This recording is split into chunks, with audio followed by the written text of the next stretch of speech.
प्यारिका सुमति माता की आरिका संघ की जय।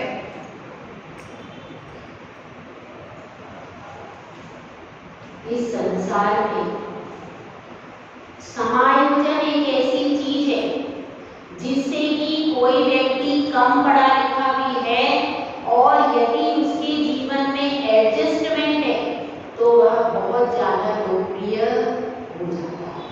और बहुत ज्ञानी व्यक्ति है और उसके जीवन में क्या नहीं है, एडजस्टमेंट बिल्कुल भी नहीं करता, तो वह कितना ही विद्वान हो, कितना ही ज्ञानी हो, लेकिन लोकप्रिय नहीं हो सकता। लोक में प्रिय होने के लिए सबसे बड़ा गुण क्या है, सबसे बड़ा गुण कौन सा होना चाहिए कि हम कितने ज्यादा लोगों के साथ एडजस्ट करके रह सकते हैं। जिस व्यक्ति का परिवार जितना बड़ा होता है, जितने ज्यादा लोगों के साथ वो एडजस्ट करके रह रहा है, तो उससे लोग सीखने के लिए आते हैं कि इस इतने सारे लोगों के बीच में वह कैसे रहता है। क्योंकि जैसे कि कोई चित्र होता है, उसमें विभिन्न रंगों का समायोजन कर लेते हैं, हम बहुत आराम से कर लेते हैं।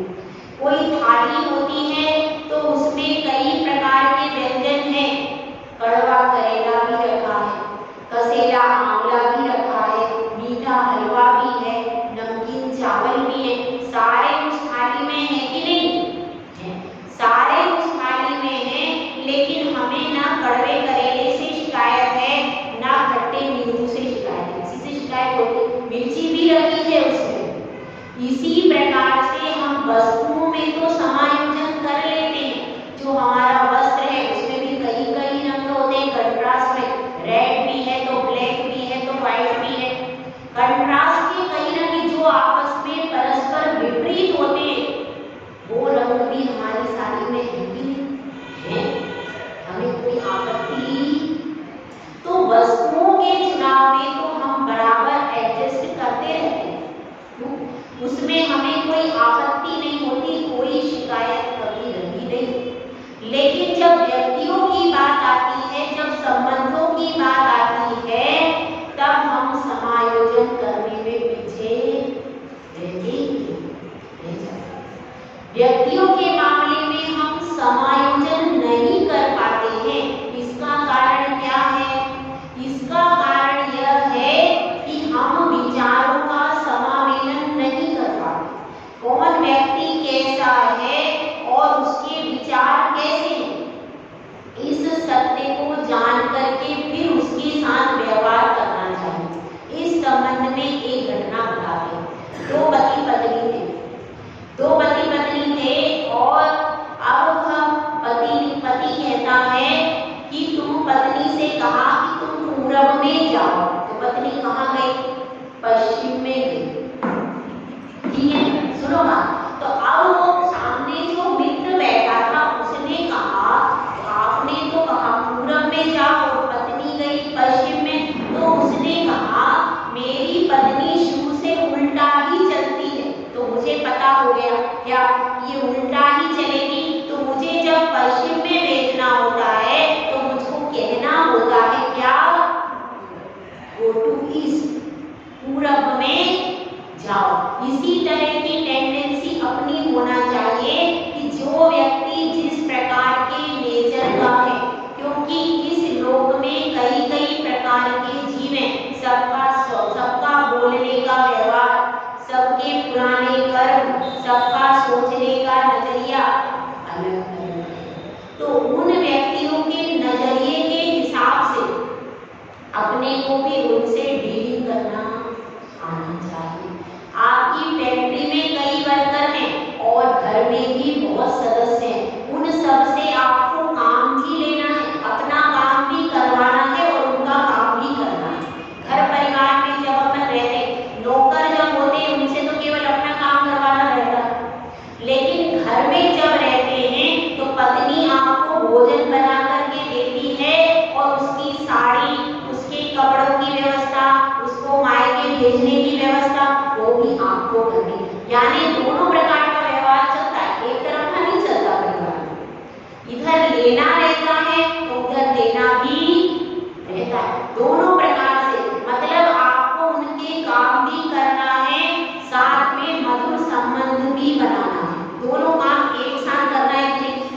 उनसे काम लेना है, उनका काम करना है, साथ में मधुर संबंध भी बनाना है। जो ये तीन बातें कर लेता है वह विश्व में लोकप्रिय हो जाता है, और जो नहीं कर पाता है वह कितना ही उसके पास में धन हो, कितना ही उसके पास विद्वता हो, विद्वान भी हो, तो भी वह लोकप्रियता की श्रेणी को नहीं छू पाता। इसलिए कहा है कि नींबू मिला है तो शिकंजी बना लो। क्या करेंगे? अगर नींबू है तो क्या करेंगे आप? उसको शिकंजी बनाना आपको आना चाहिए।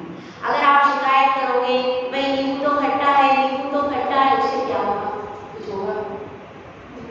हमने आज तक नींबू के खट्टे होने की शिकायत नहीं करी, करेले के कड़वे होने की शिकायत नहीं, आंवला के कसेले होने की शिकायत नहीं की। लेकिन घर में यदि पति झगड़ालू है तो शिकायत क्यों होती है? भाई अगर लड़ता है तो शिकायत क्यों होती है? तो शिकायत होती है कि नहीं?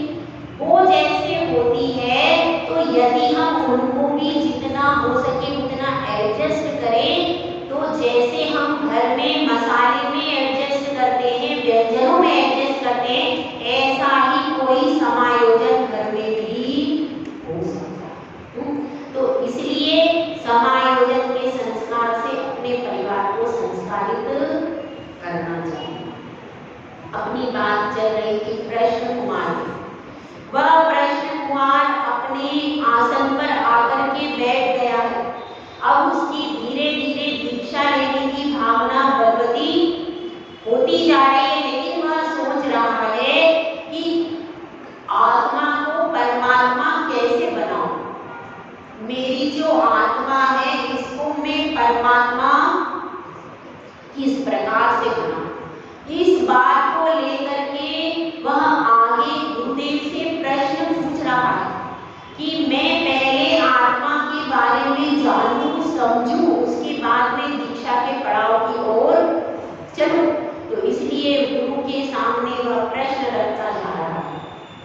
तो इस बार वह पूछ रहा है कि गुरुदेव, यह जो आत्मा है, इस आत्मा की भावना के लिए मुझे क्या करना चाहिए? कौन सा ऐसा चिंतन करूं जिससे मैं अपनी आत्मा की ओर उन्मुख हो जाऊं? क्योंकि मेरा पूरा उपयोग कहाँ जाता है? परद्रव्य की ओर।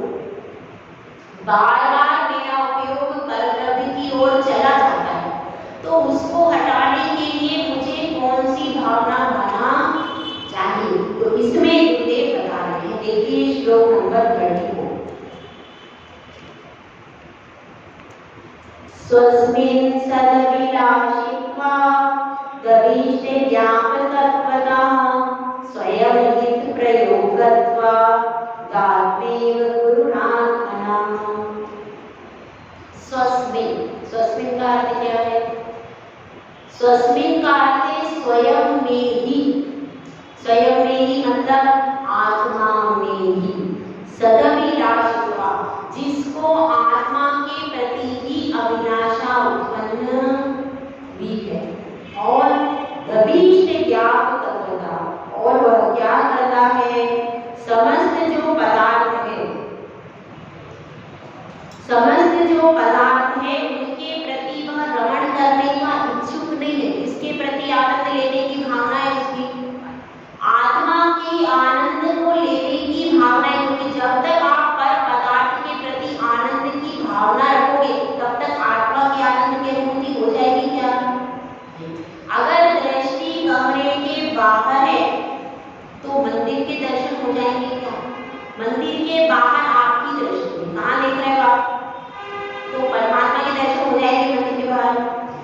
मंदिर के अंदर देखना पड़ेगा, तब जाकर के कहीं परमात्मा के दर्शन हो पाएंगे। तो इसीलिए कह रहे, यदि तुम आत्मा को पाना चाहते हो, आत्मा का ध्यान करना चाहते हो, आत्मा का चिंतन करना चाहते हो, तो क्या करना पड़ेगा? आत्मा की ही अभिलाषा करो और किसी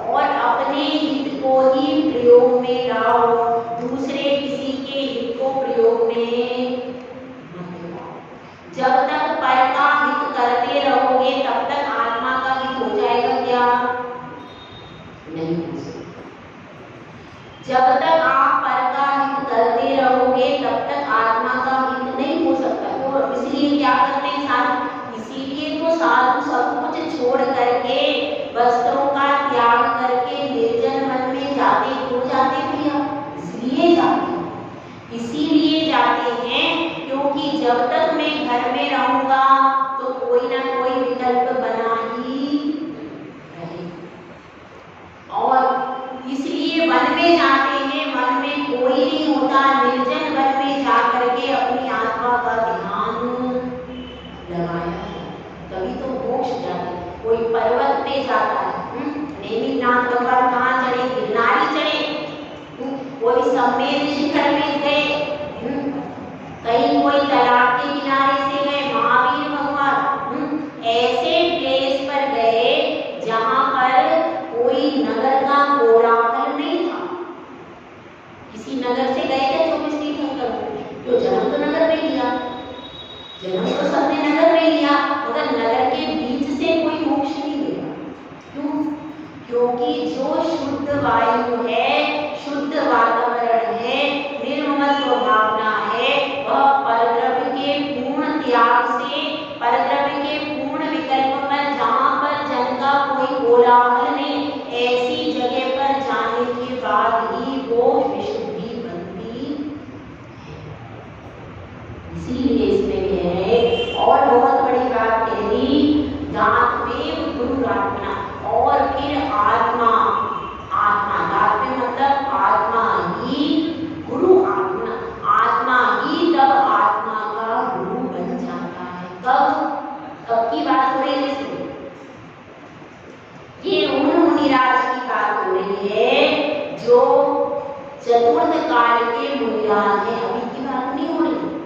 जो चतुर्थ काल के मुनिराज हैं, जो कि सर्दी में नदी के किनारे बैठ करके तपस्या कर लेते हैं, रात भर बैठे रहते हैं, उनके शरीर को कुछ नहीं होता। वर्षा काल में वृक्ष मूल योग धारण करते हैं, गर्मी में तपती शिला पर मध्याह्न सूर्य का सामना करते। यहाँ पर उन मुनिराज की बात है कि उनकी आत्मा ही उनका गुरु है। समझ में आएगा? अभी की बात नहीं चल रही, ये उस समय जिनके मन में बिल्कुल विकल्प सब हट चुके हैं, जो केवल आत्मा का ध्यान करने में सक्षम है। अपन अभी आत्मा का ध्यान कर सकते क्या? अभी के मुनिराज भी जो है, पंचम काल के मुनिराज जो है, वे भी आत्मा उनका गुरु नहीं हो सकता। क्यों? क्योंकि उनका इतना एकाग्रता नहीं बनती है और ध्यान इतना कर गहराई से नहीं कर पाता। तो यहाँ पर बात चल रही है कि जब व्यक्ति अपनी आत्मा की ही अभिलाषा करता है और उसी की इच्छा करता है, आत्मा के हित में प्रवृत्त होता है, पर हित से बिल्कुल अलग हो जाता है, उस स्थिति में आत्मा ही आत्मा का गुरु बन जाता है। समझ में आएगा? बहुत हाई लेवल की बात है कि नहीं है? बहुत ऊंची बात है, पर फिर भी कोई बात नहीं, आज आप भले ही उसको सुनो तो जिनवाणी के ये शब्द भी सुनने को कहाँ मिलते हैं। इन शब्दों को भी सुन करके आप अपनी आत्मा को कम से कम आज पवित्र कर रहे हो। कल ये संस्कार बनते बनते बनते बनते एक दिन आपको फलीभूत हो जाए, तो एक दिन आप भी मुनि बनकर साधना करो तो कर सकते हो। संस्कार कभी भी जिनवाणी